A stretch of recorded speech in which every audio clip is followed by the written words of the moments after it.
طرز تهیه شیر برنج، اونم کاملا اصولی.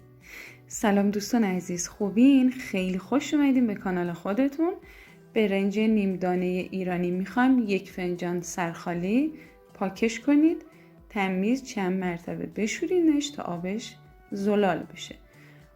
خب برنج ایرانی نشاسته خیلی زیادی دارن، چندین و چند بارم بشورین اون نشاسته هست، ولی 3-4 بار طبق فیلم انجام بدین کافیه دیگه. آبشو خالی کنید. خوشحال میشم ویدیو رو لایک کنید. اگه مشترک کانال نشدید شما میتونید به صورت رایگان توی کانال عضو بشید، زنگوله اطلاع رسانی فعال کنید تا از آموزش‌های جدید من مطلع بشید.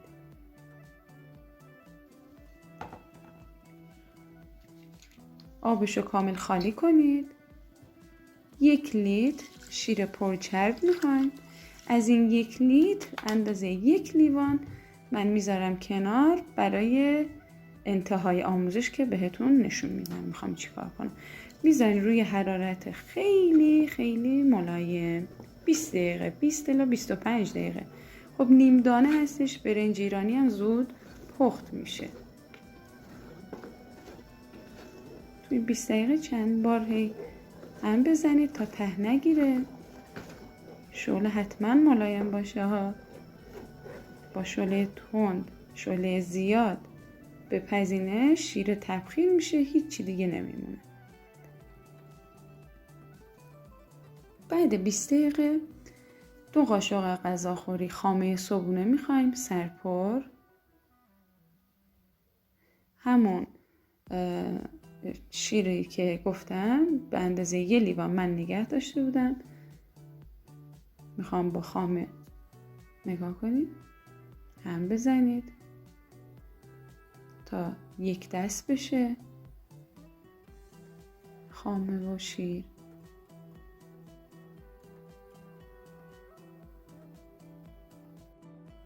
دوستان نازنین، به هیچ عنوان داخل شیر برنج هلو نمیدونم شکرینا اضافه نکنید. اگه هلو شکر رو اضافه کنید میشه فرنی. خب فرنی با شیر برنج خیلی فرق میکنه که حتما تو آموزش بعدی طرز تهیه فرنی هم بهتون نشون میدم. خب مایه خامه و شیر رو بهش اضافه میکنیم، یه همه ریز میزنیم، نوک قاشق چایخوری نمک اضافه میکنیم، باز یه همه ریز میزنیم. کافیه یه ریز جوش بزنه، شعله گاز رو خاموش میکنید. ببینید یه ریز جوش که زد خاموش کنید. در قابلمه رو بذارید یکم استراحت کنه، 5 دقیقه 10 دقیقه. هر غذایی که میپزین همون لحظه سرو نکنید. یه 10 دقیقه 20 دقیقه بمونه خیلی بهتره. 10 دقیقه بعدش این میشه شیر برنجمون. من شیر برنج هم گرمشو دوست دارم هم سردشو، ولی سردش واقعا خوشمزه هستش.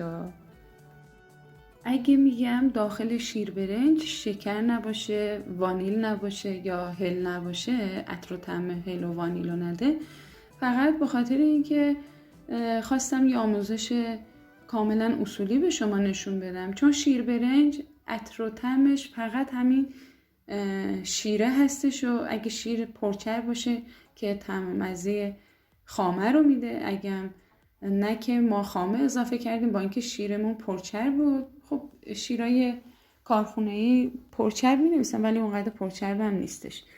با پودر دارچین و مربای گل محمدی و گردوی خرد شده تزیینش میکنیم. با مربای آلبالو هم فوق‌العاده خوشمزه هستش. شیر برنج رو با همین مربا سرو میکنن با عسل و یا اگه نمیخوان طعم شیرینی داشته باشه با نمک. خب زیاد حرف زدیم، سرتون رو به درد آوردیم. امیدوارم که از آموزش من راضی بوده باشین. خوشحال میشم ویدیو رو لایک کنید، نظرات زیباتون رو توی بخش کامنت ها برام بنویسید.